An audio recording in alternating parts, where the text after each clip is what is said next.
Hello. This week we're going to be studying the moral philosophy of Immanuel Kant. Immanuel Kant is tremendously important. As you recall, going back to the very first lecture that we had talked about how there are kind of three kind of fundamental philosophical orientations towards philosophical ethics, and they are virtue ethics, which kind of is most fully kind of typified by the philosophy of Aristotle. And then there is deontology. And deontology is what we're going to find in the philosophy of Immanuel Kant. And then finally, there is utilitarianism, which is a consequentialist ethic. We have studied some consequentialists. We studied Epicurus and Thomas Hobbes. Neither one of them really is a utilitarian. We'll get into utilitarianism next. But most modern philosophers of ethics really classify themselves either as deontologists in the kind of lineage of Immanuel Kant, or utilitarians, there being in the lineage of Jeremy Bentham and John Stuart Mill. And so Kant is very important for ethics in the modern age. There are still some virtue ethicists around. Most of the people that are in the modern academy who are practitioners of virtue ethics happen to be in the Roman Catholic tradition. However, there are some, especially amongst this kind of modern revival of Stoicism, that are even kind of more secular or non-Catholic. But still, Roman Catholic academic institutions do kind of dominate where we have virtue ethics being practiced in the academy today. We're going to be looking at Immanuel Kant today, and so then we're going to be changing our text to this book here. You should have gotten this from the bookstore. We talked about this on the first day, and today is when this is going to come up. But before we begin digging into the text, we want to talk a little bit about Kant generally, and who he was, and when he lived, and where he lived. Immanuel Kant lived between 1724 and 1804. He was the son of a saddler, and he was born in Königsberg, Germany in 1724. He lived his life there, and he died there in 1804. Now, Königsberg is no longer a city in Germany. There's no longer a city even called Königsberg, so you might kind of wonder where this is. It certainly was German then, but as you will recall from your Western civilization classes, there really wasn't a unified Germany until the late 19th century. It was unified under Otto von Bismarck. And so there were a number of Germanic places. And one of those Germanic places was called East Prussia. And Königsberg was a city in East Prussia. East Prussia today is no longer full of Germans, but the land that it occupied is shared between the Russian Federation and Poland. Cuts it kind of in half. And the northern half of it is part of the Russian Federation, and it's actually part of the Russian Federation that's separated from the rest of Russia by Lithuania. Lithuania is in between, and it is called the Kaliningrad Oblast, and that an oblast is a subdivision of the Russian Federation. And there's a city there called Kaliningrad, and Kaliningrad is one of these places that received a new name during the Soviet times. Kalinin himself was a high official in the Soviet Union in the 20s and 30s, and Kaliningrad then is named after him. But this city of Kaliningrad is the one that used to be called Königsberg, and now it's Russian. And when Immanuel Kant lived, it was German. Interestingly enough, however, the current citizens of Kaliningrad are very proud that Immanuel Kant was from their city, and he's well remembered there. So that is where he's from. Right, so it was part of East Prussia, which was a Germanic state then. The city is no longer called Königsberg; it's called Kaliningrad. It's no longer German; it's Russian. It is still in the same geographical location, which is a port city on the Baltic Sea. So that's where Kant is from, right? He did his work at the University of Königsberg, and he had a he had a rigidly structured life. He was one of these people for whom routine was very important. It was said that you used to be able to set your clocks by when Immanuel Kant walked by your window, because every day for him was the same.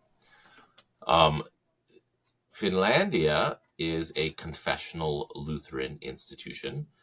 It is important to mention here that Immanuel Kant was a Lutheran. He is the only Lutheran philosopher that we're going to be reading this term, but he, by all accounts, was a pious member of a Lutheran congregation, and that is significant.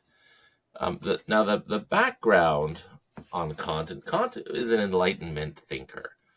He really has a lot to say about the importance of reason, and reason is so important to the thinkers of the Enlightenment because it's this age that happened after the Reformation, right? So the Reformation started in the 16th century, sorry, it's 1517 that Luther nailed up the 95 Theses onto the door at Wittenberg.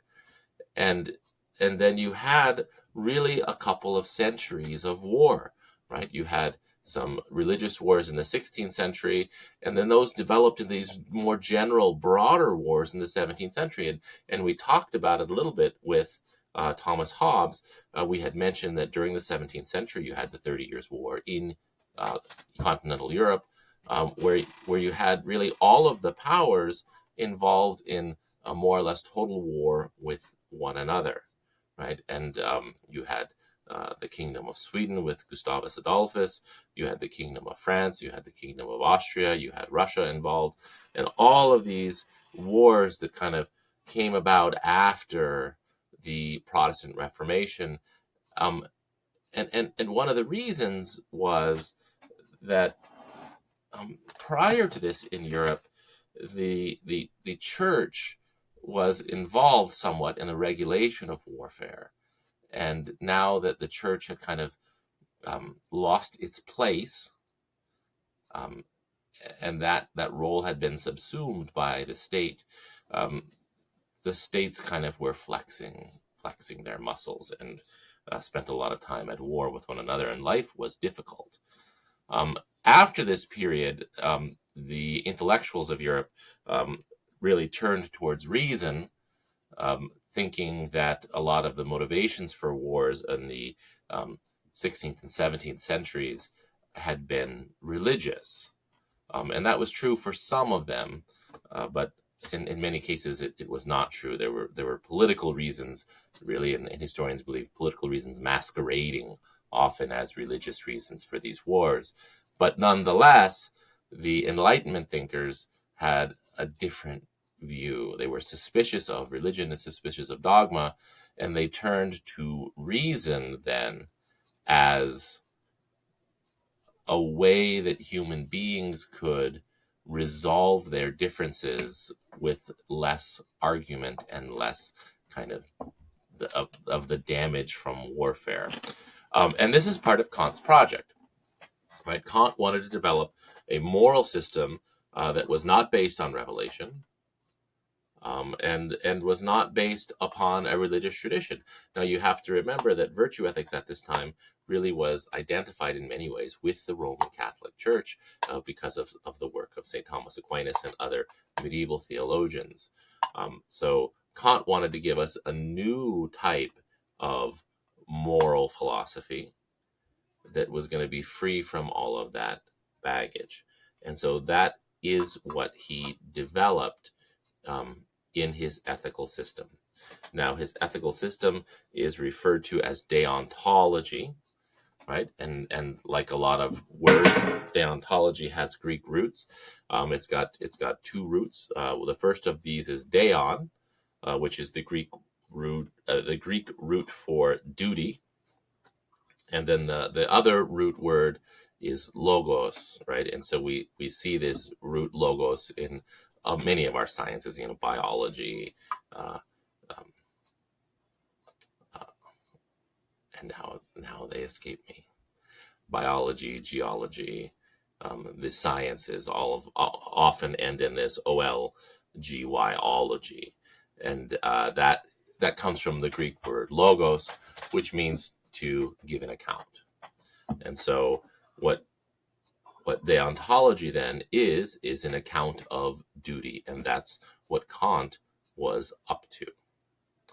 Now, the other thing that's important to know about Kant is he wanted to place moral knowledge on the foundation of what is called a priori reason. So now there are two types of reason, or two types of logic, right? And there's a priori reason, and there's a posteriori reason. And these are Latin terms.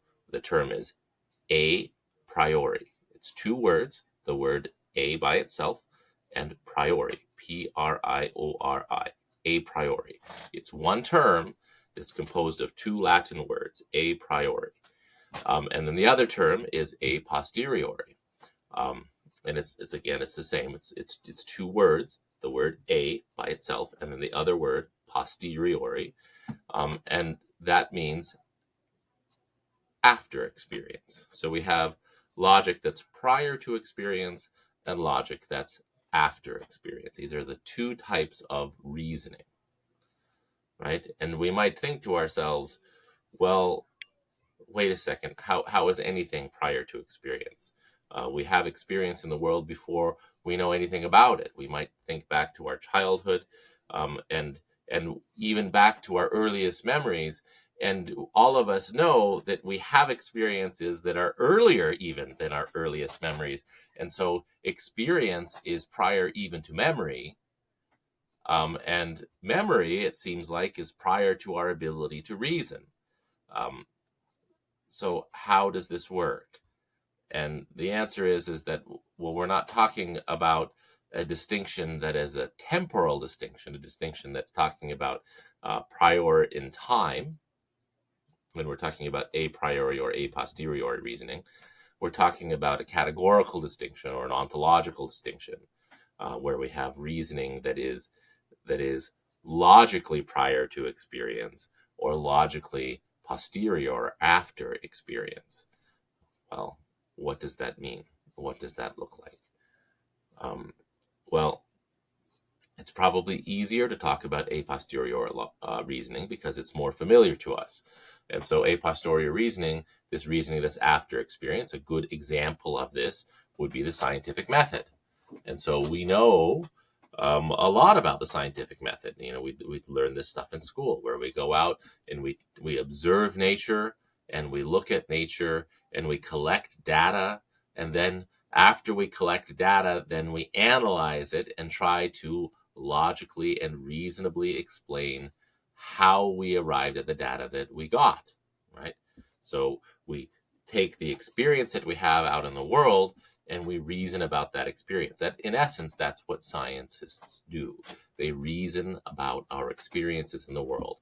And this is a posteriori reasoning. What's harder to get at is a priori reasoning. And it's easier to think of this not as reasoning that is prior to our experience, but it's reasoning that works regardless of what our experience of the world is. And so the best example to give of this is probably the example of mathematics, right? So we know that we learn mathematics through experience because we can remember that. We all remember being in grade school, and you get into kindergarten and first grade, and you start by having a little collection of objects, maybe some blocks, maybe some coins, maybe some tokens of some kind, and we count them. We count how many are there, and then we move them around. And we practice. We practice taking some away and adding some in, and then we count them again, and we get this understanding of the relationship that numbers have to one another. So we learn mathematics experientially, and nobody's going to dispute that. Nobody's going to dispute that psychologically you learn mathematics through an experiential process. However, the truths of mathematics are going to be true regardless of what your experience is. For example, so many of us have worked at jobs where we had like a cash register, right? And we count the cash in our drawer at the beginning of the shift, and then we count the cash in our drawer at the end of the shift, and then we know what the transactions were that we had during the shift, and we try to balance it. Everything should add up. If we have the amount of money that we started with, and then we have the whole sequence of additions and subtractions from the money that we started with, we're going to have a total, and that everything should balance. The drawer should balance.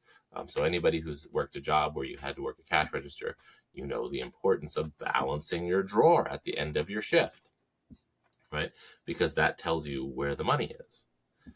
And the reason we know that mathematics is a priori reasoning is because if there's a discrepancy in your cash drawer, right?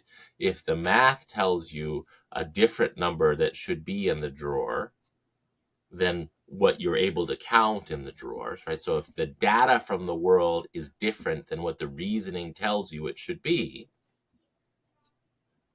we know that the world is wrong and the math is right. That's why we do it. That's why we balance the drawer, because it's going to show us if there's a mistake. And if there's a mistake, well, then who made it? Well, either one of the customers made it, but probably the person operating the cash register made the mistake, right? That's why we check it. That's why we check and balance things, because what the a priori reasoning of mathematics tells us is when the world is wrong. And because it's a priori, it can tell us when and if the world is wrong. Now, a posteriori reasoning can't necessarily tell you that, right? There could be some unexplained natural phenomenon that could account for the variance. And that's probably not going to be true when you're counting out your cash drawer, but it might be true really on other areas where we're going to use mathematics to kind of double check what nature is telling us. Like if we're measuring a piece of land, or if we're dealing with a quantity of water or oil or whatever it is that we're dealing with a quantity of, the math is more certain. The reasoning is more certain than whatever the world is telling us. So if the world is telling us something different, then the world is wrong. So what example do I like to use? Well, there's an a priori truth that tells us that 2 plus 3 is 5.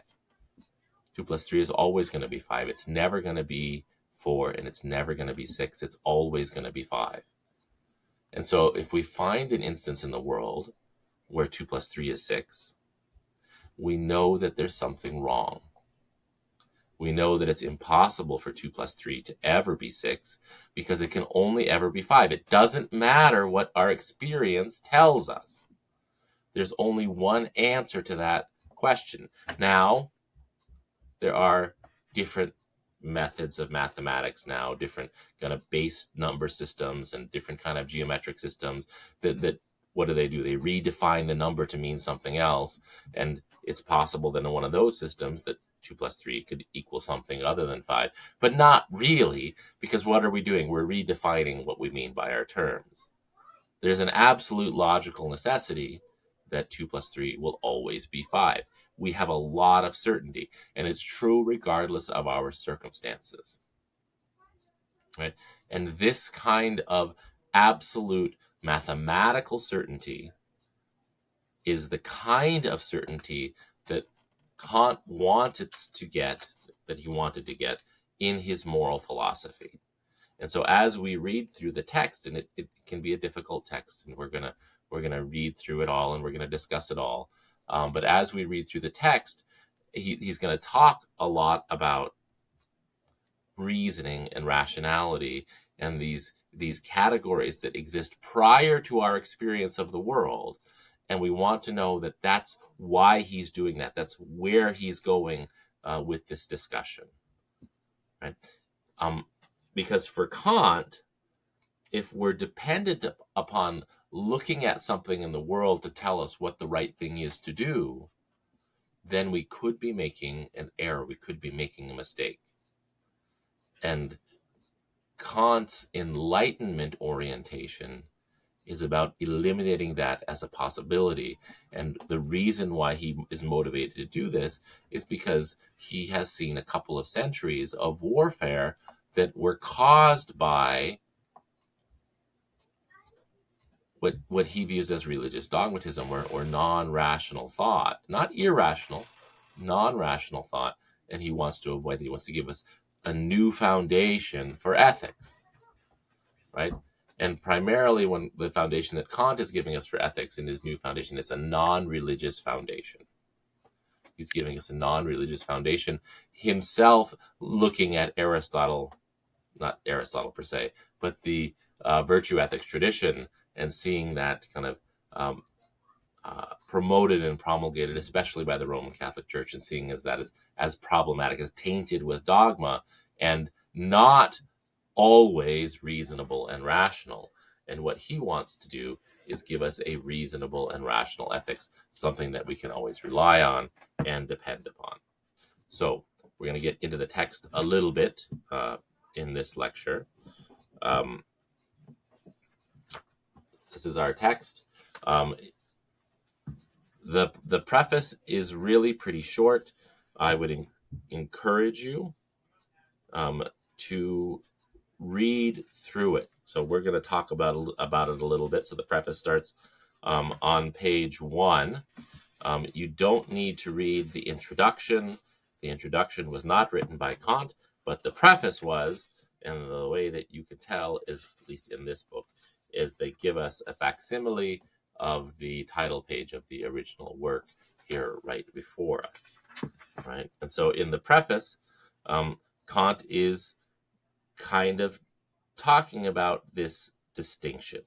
So one of the things that I really like about this book is that it's got these margin numbers here on the page. And we're going to be using these margin numbers in our discussion, right? So you see them along the side of the page.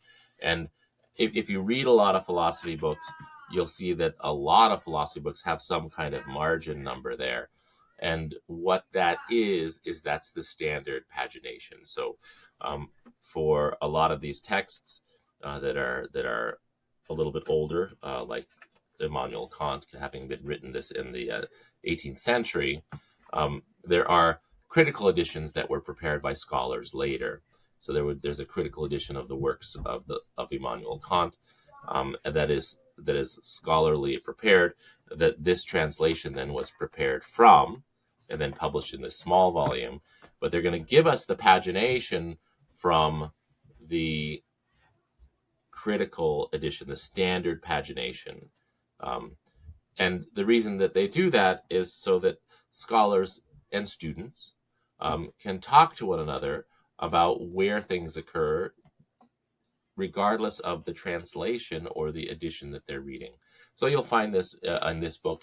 You often find this in editions of Aristotle or Plato. You also find it in non-philosophical works too, that a lot of the editions of the Shakespearean plays are going to have the standard pagination also, and it's to facilitate communication. So we will be referring to those page numbers in our discussion.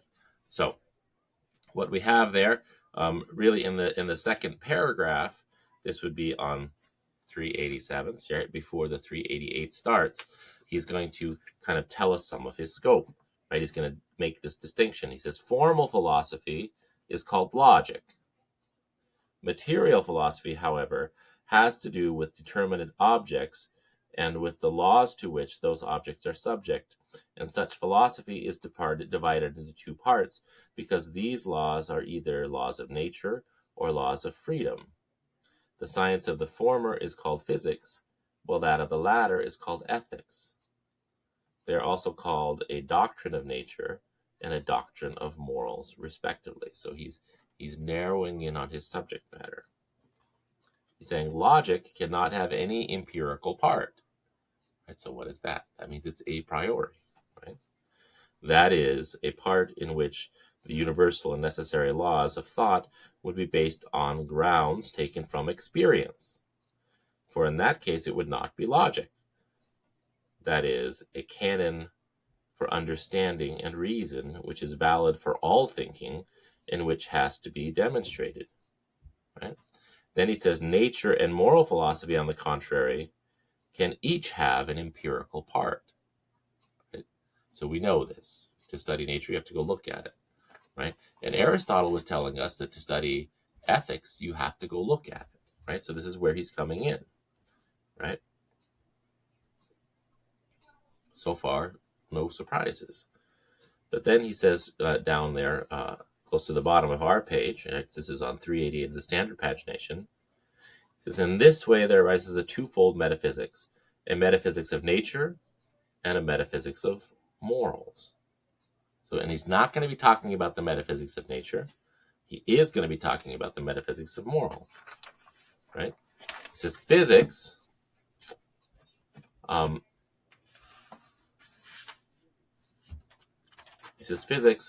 will thus have its empirical part, but also its rational one. Ethics too, though here the empirical part might more specifically be called practical anthropology, while the rational part might properly be called morals. Right? The rational part is called morals, and the empirical part is called practical anthropology. And so he might have said that Aristotle was less of a moralist and more of an anthropologist, because he was looking at the empirical part. Kant is not going to be looking at the pure empirical part, because what he's told us is that he's trying to construct a metaphysics of morals, and he's going to be looking only at the rational part. Right?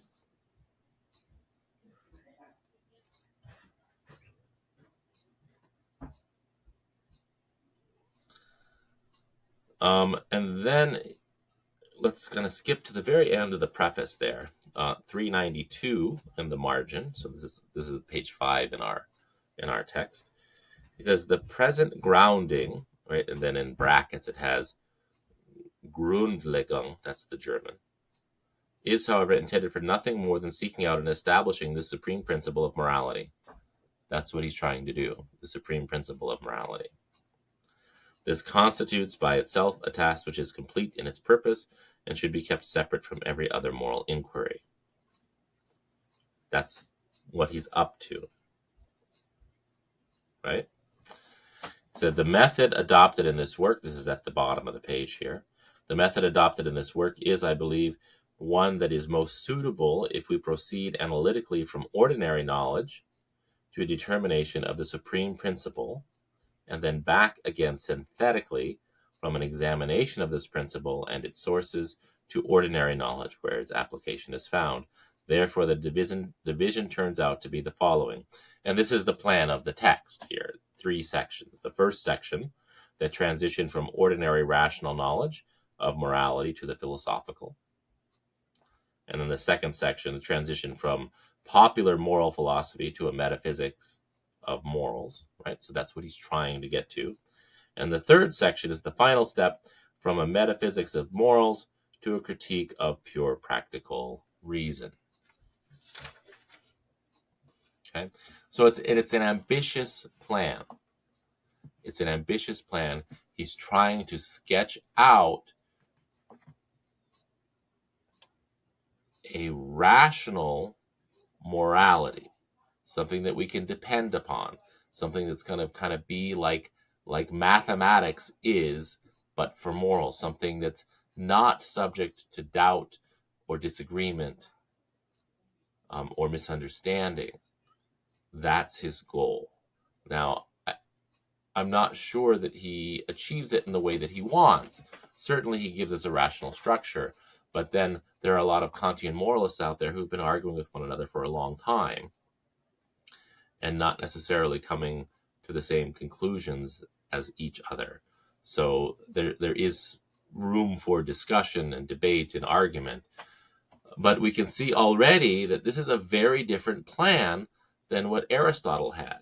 Aristotle had a plan that was much more anthropological in scope, even though it was based upon his teleological metaphysics. Kant doesn't have a teleological metaphysics. Um, that's something that kind of fell by the wayside. But what he's going to show us is that logic can be applied to moral questions. And from that logic, we are going to get kind of more clear answers. So this is our introductory lecture on Kant. We are going to have, I think, 3 more lectures in this section. One on each section of the text. Probably the first section is going to be the more groundbreaking one. The second section is really the longest section of the text, and the third section is relatively short. But we're going to try to break it up into these 3 pieces. What I want to say at the outset is that Kant is going to give us a moral system that's kind of focused on 3 elements. One is universality. One is dignity, and one is autonomy. And what he's going to show us is that these 3 principles, universality, dignity, and autonomy, ultimately there's 3 ways of expressing the same fundamental principle.